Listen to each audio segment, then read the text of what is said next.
ഫിലിമി പ്രസിലേക്ക് എല്ലാവർക്കും സ്വാഗതം.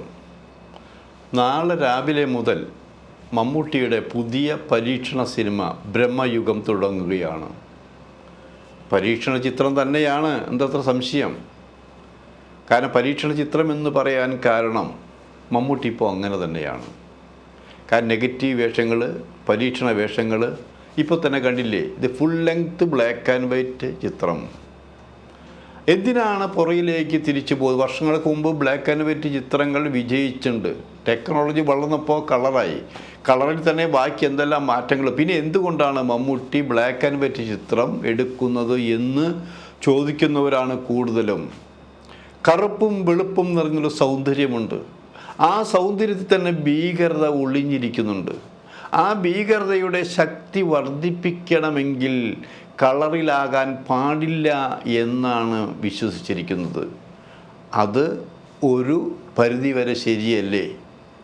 ഇരുട്ടിൽ നടക്കുമ്പോഴുണ്ടാകുന്നൊരു പേടി, ആ ഇരുട്ടിൽ നടക്കുമ്പോൾ ഉണ്ടാകുന്ന അപശബ്ദങ്ങൾ, ഉദാഹരണമായിട്ട് നിങ്ങൾക്ക് പരിചയമുള്ള ഒരു സ്ഥലത്തുകൂടെ പോകുന്നു, അവിടെ ഇന്നും പലരും അവിടെ ഒരു അപകടം നടന്നിട്ടുണ്ട്, അവിടെ മരണം നടന്നിട്ടുണ്ട്, അവിടെ പ്രേതഭൂതാദികൾ ഉണ്ട് എന്ന് വിശ്വസിക്കുന്നവരുണ്ട്. അങ്ങനെ വിശ്വസിക്കുന്ന ഒരാൾക്ക് പാതിരാത്രി ആ ഭാഗത്തുകൂടെ നടന്ന് പോകേണ്ടി വന്നാലുണ്ടാവുന്ന സംഭവം എന്തായിരിക്കും? പേടിച്ച് വിറയ്ക്കും, അല്ലെങ്കിൽ പേടി കൊണ്ട് അയാൾ മരിച്ചു വീഴും. ആ തോന്നുന്ന ഭീകരത, അത്തരമൊരു ഭീകരത, അത് കഥയല്ല കേട്ടോ, അത്തരം പോലുള്ള ഭീകരത നിലനിർത്താൻ ഉതകുന്ന തരത്തിലാണ് ഈ ബ്ലാക്ക് ആൻഡ് വൈറ്റ് എന്ന് ആലോചിക്കണം. അപ്പോൾ മമ്മൂട്ടി വെറുതെ ചാടില്ല. കാരണം ഒരു വർഷം കുറേ പടങ്ങൾ ഒരുമിച്ച് വിജയിപ്പിച്ച മമ്മൂട്ടിയാണ്.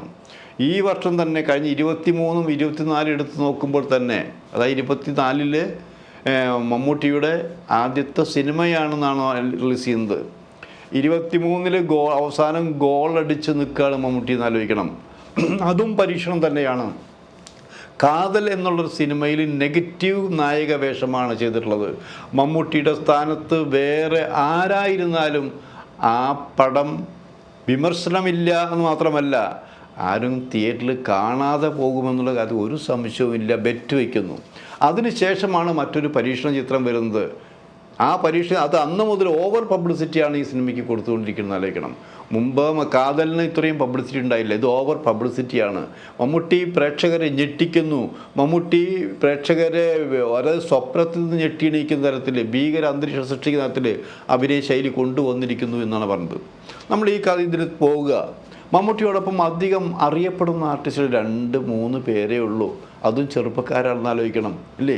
അത്രയും പേരെ ശരിക്കും 4 പേരിൽ ഒതുക്കി നിർത്താവുന്ന ഒരു സിനിമയുടെ ഇതിവൃത്തം 4 പേരിൽ ആണ് നമ്മൾ കാണിക്കുന്നത്. ആ കാണിക്കുന്നതിലൂടെയുള്ള ഒരു സിനിമയുടെ പ്രപഞ്ചം വല്ലാതാക്കി മാറ്റിയിരിക്കുന്നു. അപ്പോൾ ഈ കാര്യം പറയുമ്പോൾ തന്നെ 2 വ്യത്യസ്ത കഥാപാത്രങ്ങളെയാണ് മമ്മൂട്ടി 23-ലും 24-ലും തന്നിരിക്കുന്നു ആലോചിക്കണം.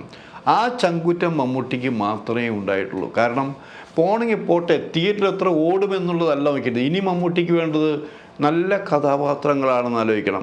നല്ല കഥാപാത്രങ്ങൾ എന്ന് പറയുമ്പോൾ മമ്മൂട്ടിയെ ഇതുവരെ ഒരു സംവിധായകനോ ഒരു എഴുത്തുകാരനോ ശരിക്കും മമ്മൂട്ടിയെ ഉപയോഗിച്ചിട്ടില്ല എന്നാണ് നമുക്ക് പറയാൻ പറ്റും. ഇപ്പം അതിൻ്റെ തുടക്കം ഞാനിതാ നിങ്ങളുടെ മുന്നിൽ നിൽക്കുന്നു, എനിക്ക് വേറെ ഡിമാൻഡില്ല, എനിക്ക് തരേണ്ടത് നല്ല കഥാപാത്രങ്ങളെയാണ്.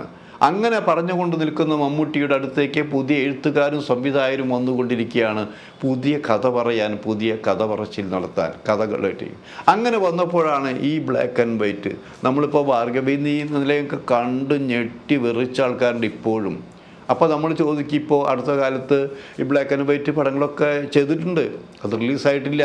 ഇപ്പോൾ പ്രിയദർശൻ, MT വാസുദേവൻ നായർ, മോഹൻലാൽ അടുത്ത് ചെയ്തിട്ടുള്ള ഓളവും തീരത്തിൻ്റെ പുതിയ കോപ്പി ചെയ്തിട്ടുള്ളതാണത്. അത് വരുമായിരിക്കാം.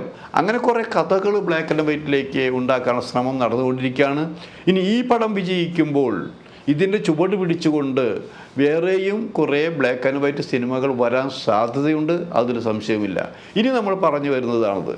മമ്മൂട്ടി ഇപ്പോൾ അവകാശവാദമൊന്നുമില്ലെങ്കിലും മമ്മൂട്ടിയുടെ ഈ പുതിയ ബ്രഹ്മയുഗത്തിൻ്റെ ട്രെയിലർ ഇറങ്ങിയിട്ടുണ്ടെന്ന് ആലോചിക്കണം. ഈ ട്രെയിലർ കാണുന്നവർക്കറിയാം ഇനീഷ്യലായിട്ട് ഈ സിനിമ കാണാൻ പ്രേക്ഷകർ ഇടിച്ച് കയറുമെന്നുള്ളത്. ആദ്യത്തെ ഷോയ്ക്ക് ഒരു അഭിപ്രായം വീണ് കഴിഞ്ഞാൽ പിന്നെ തിരിഞ്ഞു നോക്കുന്നില്ല എന്നാലോചിക്കണം. മുൻപ് മമ്മൂട്ടി കാതൽ റിലീസ് ചെയ്തപ്പോൾ ഗൾഫ് രാജ്യങ്ങളിൽ നിരോധിച്ചെങ്കിലും ഇപ്പം ലോകത്തിൻ്റെ വിവിധ ഭാഗങ്ങളിൽ 10-30 സ്ഥല രാജ്യങ്ങളിലാണ് ഈ സിനിമ ഒരേപോലെ റിലീസ് ചെയ്യാൻ പോകുന്ന ആലോചിക്കണം.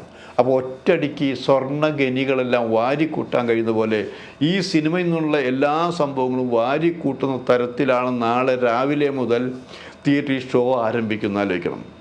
ഇവിടെ ഞങ്ങളുടെ അടുത്ത തിയേറ്റർ നാളെ കാണാൻ പോകുന്ന തിയേറ്റർ വലിയ വലിയ ബഹളങ്ങളൊന്നും കാണിച്ചിട്ടില്ല. കാരണം ഒരുപക്ഷെ ഫാൻസിന് ഒരുപക്ഷെ ഈ സിനിമ എത്ര ഇഷ്ടപ്പെടുമെന്ന് പറയാൻ പറ്റില്ല.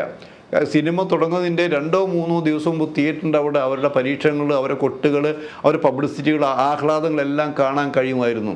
ഇത് തലേ ദിവസമായിട്ട് പോലും അങ്ങനെ ഒരു ലക്ഷണങ്ങൾ പല സ്ഥലത്തും കണ്ടിട്ടില്ല. നല്ല കാര്യം. കാരണം പ്രേക്ഷകരാണ് സിനിമ കാണേണ്ടത്, പ്രേക്ഷകരാണ് സിനിമ കണ്ട് ഇഷ്ടപ്പെടേണ്ടത്. അങ്ങനെ ഇഷ്ടപ്പെടുന്ന കൂട്ടത്തിൽ ഈ സിനിമ കാണുമ്പോൾ ശ്രദ്ധിക്കേണ്ട ഒരു കാര്യമുണ്ടെന്നാണ് പറയുന്നത്. ഇതിലെ ഏറ്റവും പ്ലസ് പോയിൻ്റ് മമ്മൂട്ടിയുടെ ചിരിയാണെന്ന് ആലോചിക്കണം.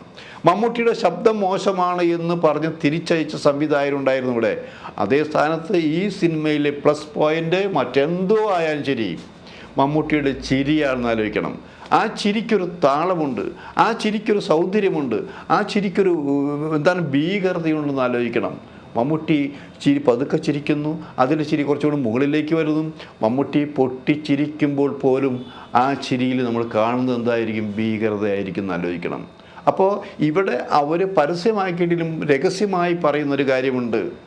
ഈ സിനിമ കണ്ട് പോകുന്ന പലരും ഉറക്കത്തിൽ ഞെട്ടി എണീറ്റില്ലെങ്കിൽ ഞങ്ങൾ പണം തിരികെ കൊടുക്കാൻ തയ്യാറാണ് എന്നുള്ളൊരു എഴുത്ത് അവരൊരു പക്ഷേ ഈ സിനിമ നാളെ റിലീസ് ചെയ്ത് ഒരാഴ്ചക്കുള്ളിൽ അങ്ങനെ ഒരു പോസ്റ്റർ വന്നാൽ നമുക്ക് അത്ഭുതപ്പെടാനില്ല.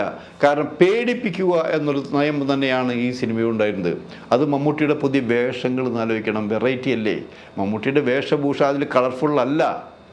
അപ്പോൾ അത് എല്ലാം ഒന്നുകൊണ്ട് നമുക്ക് മലയാള സിനിമയ്ക്ക് ഈ 2024 ലഭിക്കുന്ന ഒരു രണ്ടാമത്തെ സിനിമ എന്ന് ഞാൻ പറയും. കാരണം രണ്ടാമത്തെ സിനിമ എന്ന് പറഞ്ഞാൽ മോഹൻലാലിൻ്റെ പുതിയ ലിജോ ജോസിൻ്റെ ഇറങ്ങിക്കഴിഞ്ഞിട്ടുള്ള അല്ലേ, അത് വിവാദമായിട്ടുള്ളതാണ്, ചർച്ചയായിട്ടുള്ളത്. ഒരു പരീക്ഷണം തന്നെയാണ്.